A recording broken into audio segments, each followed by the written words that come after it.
Miquel, saludos de la isla de León.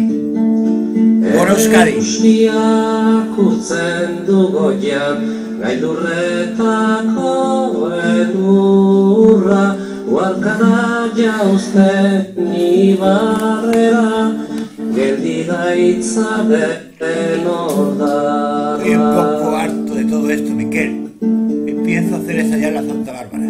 Gure baitan datza eguzkia, iluna eta izotza, urratu dezaken argia, urtuko duen bihotza.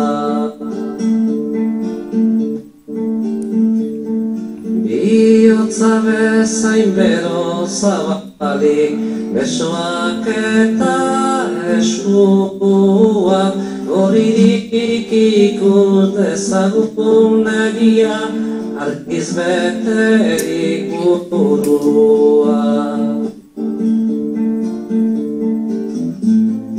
Bat edo setira bueno, ez gara gu aspetuko, bat inon loturik deino, ez gara libre izango, bakoitzak urraturik berea, denon artean geurea, etengabe gara.